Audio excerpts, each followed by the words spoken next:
Assalamualaikum warahmatullahi wabarakatuh dan salam sejahtera. Hai kawan-kawan, saya Iman Muhammad Rayin ingin menyampaikan sebuah cerita yang bertajuk Beri Aku Harapan.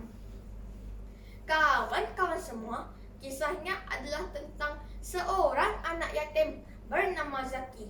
Ibunya meninggal kerana kanser hati.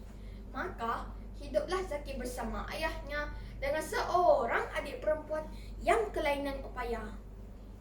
Bagi menyara kehidupan mereka, ayahnya telah mengambil upah menebas kebun orang dan mengangkat barang-barang di kedai apek. Namun, Zaki tidak pernah mengeluh.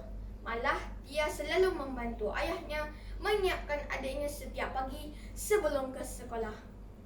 Kerana adiknya tidak mampu untuk menguruskan diri sendiri. Baiknya Zaki itu ya kawan-kawan. Seperti biasa pada pagi itu, Zaki berjalan kaki untuk ke sekolah. Berpeluh-peluh badannya kerana cuaca pada pagi itu agak panas.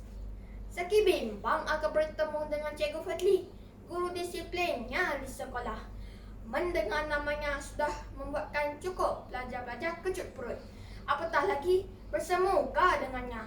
Ingatlah ya kawan-kawan, datang lambat ke sekolah bukanlah sikap yang baik. Ketika sampai di sekolah, jam tangan Zaki menunjukkan pukul 8.20 pagi. Dengan langkah yang tergesa-gesa, Zaki pun menuju ke kelasnya. Tiba-tiba, Zaki! Nama Zaki dipanggil. Panggilan itu lantas menghentikan langkahnya. Degup jantung Zaki bertambah kencang. Mukanya pucat seperti mayat. Terlihat wajah Cikgu Fadli yang sangat serius.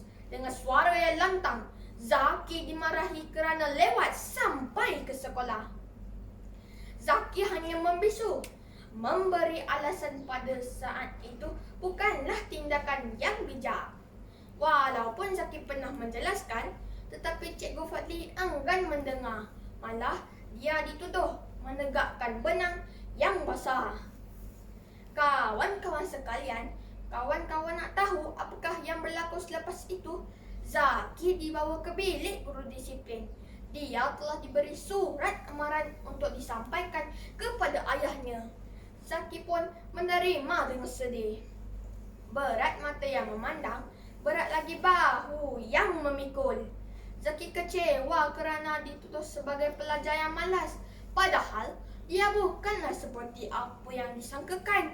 Rakan-rakan Zaki juga sering mengejeknya kerana selalu didenda atas kelewatannya sampai ke sekolah. Setelah sesi persekolahan tamat pada hari itu, Zaki pun terus pulang ke rumahnya. Zaki ingin ke kebun untuk berjumpa dengan ayahnya. Zaki ingin menceritakan tentang peristiwa yang berlaku di sekolahnya tadi. Sebaik sahaja terpandang wajah ayahnya, Zaki tidak sampai hati untuk bercerita. Ayahnya melihat Zaki dan berkata, Zaki, kenapa kamu datang ke sini?" "Tidak ada apa-apa ayah. Zaki datang nak tolong ayah," jawab Zaki. Baginya, ayahlah segala-galanya. Ingatlah ya kawan-kawan, kita haruslah sentiasa menjaga hati ibu dan bapa kita. Kawan-kawan yang dikasihi, pada malam itu Zaki nekat menyatakan hasratnya untuk berhenti sekolah. Lantas menyerahkan surat yang diterima oleh Cikgu Fadli kepada ayahnya. Zaki melihat ayahnya sedih setelah membaca surat itu. Ayahnya tidak bersetuju dengan keputusan Zaki.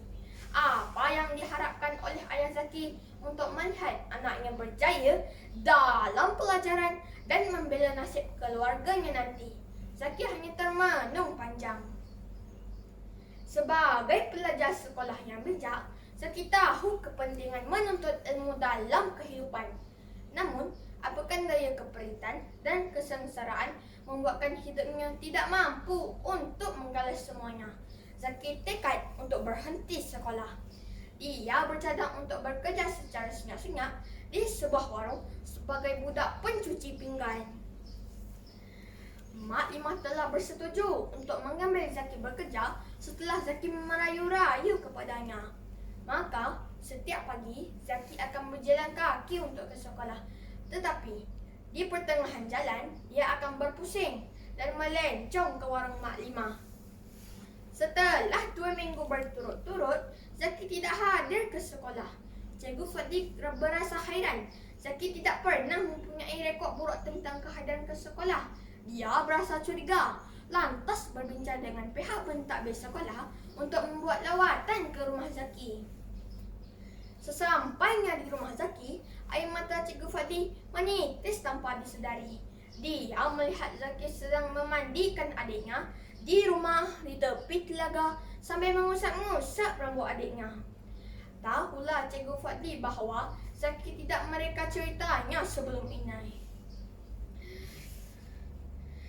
Zaki yang tersedar dengan kedatangan Cikgu Fadli hanya menunduk lemah dan menjemput cikgu-cikgunya naik. Cikgu Fadli lantas mendapatkan Zaki lalu memeluknya. "Maafkan cikgu Zaki, maafkan cikgu."